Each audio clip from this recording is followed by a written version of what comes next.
Mr. President, we exercise our right of reply to one more attempt by the leader of Pakistan to tarnish the image of this august forum by bringing in matters internal to my country and going so far as to spew falsehoods on the world stage. While such statements deserve our collective contempt and sympathy for the mindset of the person who utters falsehood repeatedly, I am taking the floor to set the record straight.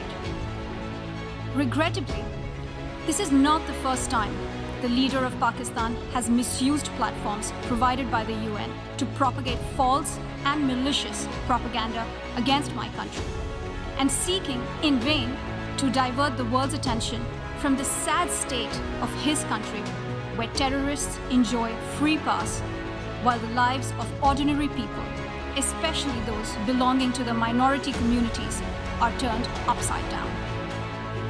Mr. President, member states are aware that Pakistan has an established history and policy of harboring, aiding, and actively supporting terrorists.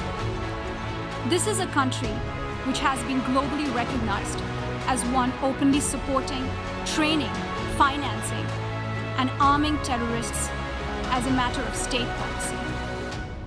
It holds the ignoble record of hosting the largest number of terrorists proscribed by the UN Security Council.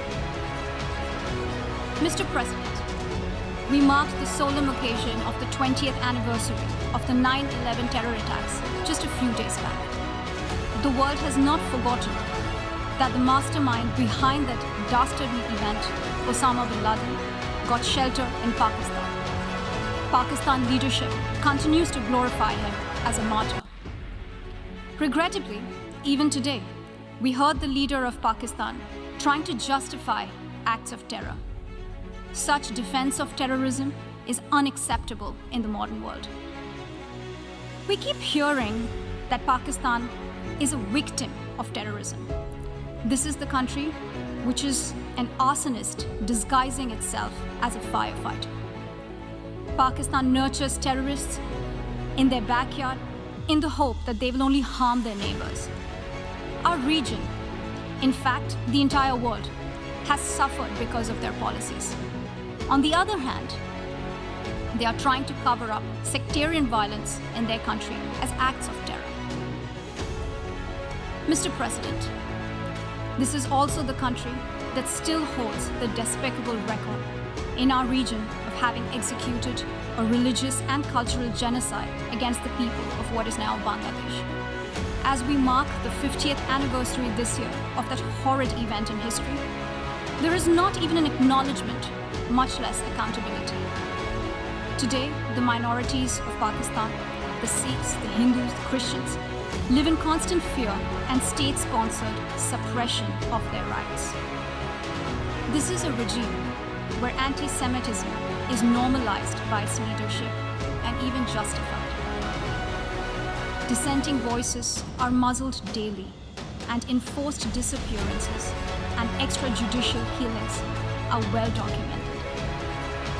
Mr. President, unlike Pakistan, India is a pluralistic democracy with a substantial population of minorities who have gone on to hold highest offices in the country, including as President, Prime Minister, Chief Justices, and Chiefs of Army Staff. India is also a country with a free media and an independent judiciary that keeps a watch and protects our constitution. Pluralism is a concept which is very difficult to understand for Pakistan, which constitutionally prohibits its minorities from aspiring for high offices of the state. The least they could do is introspect before exposing themselves to ridicule on the world stage. Finally, Mr. President, let me reiterate here that the entire Union territories of Jammu and Kashmir and Ladakh were, are, and will always be an integral and inalienable part of India. This includes the areas that are under the illegal occupation of Pakistan. We call upon Pakistan to immediately vacate all areas under its illegal occupation. Mr. President, Allow me to be categorical about India's position. We desire normal relations with all our neighbors, including Pakistan. However, it is for Pakistan to work sincerely towards creating a conducive atmosphere, including by taking credible, verifiable, and irreversible actions to not allow any territory under its control to be used for cross-border terrorism against India in any manner. I thank you, Mr. President. Je remercie. I thank the distinguished representative of India, and I now give the floor for 10 minutes to the distinguished representative of Pakistan.